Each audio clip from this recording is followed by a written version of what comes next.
পদ্ম কৃপানের আলমারিতে যেখানে একদিকে মোবাইলটা দেখতে পায় তার সাথে পদ্মের হাতে লাগে একটা আংটির বক্স, যেখানে শুধুমাত্র একটাই আংটি রাখা আছে, যেটা পদ্ম ফোন করে গীতাকে বলে দেয়। তারপর গীতার সন্দেহ পাকাপাকি হয়ে যায় যে ওটা কৃপানি ছিল। অন্যদিকে বন্নি কাব্যের আইবুড়ো ভাতের জন্য কাব্যার সহ তার গোটা পরিবারকে মুখার্জি বাড়িতে ইনভাইট করেছে। তারপর রতি যখন অগ্নিজিতের সামনে কাব্যের প্রশংসা করতে শুরু করে, যেখানে মেহেক, ইলিনার, পদ্ম সেটার মজা নিতে শুরু করে, আর কাব্যা যে আধুনিক পোশাকগুলো পরে সেগুলোর নামও অগ্নিজিতের সামনে বলতে শুরু করে। আধুনিক পোশাকগুলোর নামগুলো শুনে অগ্নিজিৎ তার মাথামুন্ড কিছুই বুঝতে পারে না।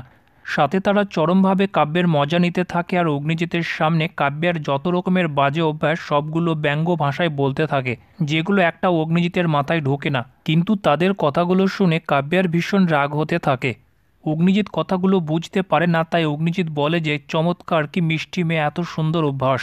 অন্যদিকে কৃপান ব্যানার্জি বাড়িতে রাত্রিবেলা একা নেশা করতে থাকে। ঠিক সেই মুহূর্তে গীতা সেখানে পৌঁছে যায় আর কৃপানকে বলে যে তোমার হুইস্কিতে আইস লাগবে নাকি বাবুসোনা, একটু আইস খেয়ে নাও। তারপর গীতা জোর করে কৃপানের মুখের মধ্যে বরফ ভরে দেয় আর তার গালে চড় মারতে শুরু করে। তারপর গীতা কৃপানের কলারে ধরে তাকে দেখায় আর বলে যে তোর এই আংটিটা আমার কাছে কি করে জানিস, কারণ তুই আমার বাবাকে মারার চেষ্টা করেছিলিস। যেটা বলে গীতা কৃপানকে মারতে শুরু করে। তারপর কৃপান রেগে গিয়ে গীতার উপর হাত তুলতে গেলে গীতা কৃপানের হাতটা ধরে ফেলে আর ঘুরিয়ে কৃপানের গালে আবার একটা চড় মেরে দেয়। অন্যদিকে একটু পর বন্নি গিয়ে অগ্নিজিৎকে খবর দেয় যে গীতার কথায় কৃপানকে থানায় তুলে নিয়ে যাওয়া হয়েছে, যেখানে পদ্ম অগ্নিজিতের পায়ে ধরে কান্না করতে শুরু করে আর বলে যে বড়বাবু, অনেক কষ্ট করে বাড়ির পরিচালিকা থেকে বাড়ির বউ হয়ে উঠেছিলাম, আপনি আমার স্বামীকে রক্ষা করুন।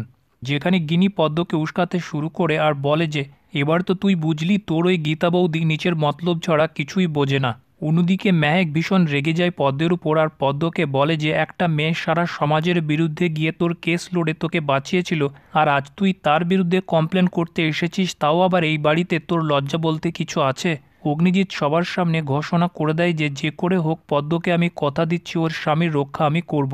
গীতা আর পদ্মের ফোনের মধ্যে কথা হলে গীতা পদ্মকে বলে যে তোর স্বামী অপরাধী হলে ও আর বাড়ি ফিরবে না, ওর সাজা হবেই।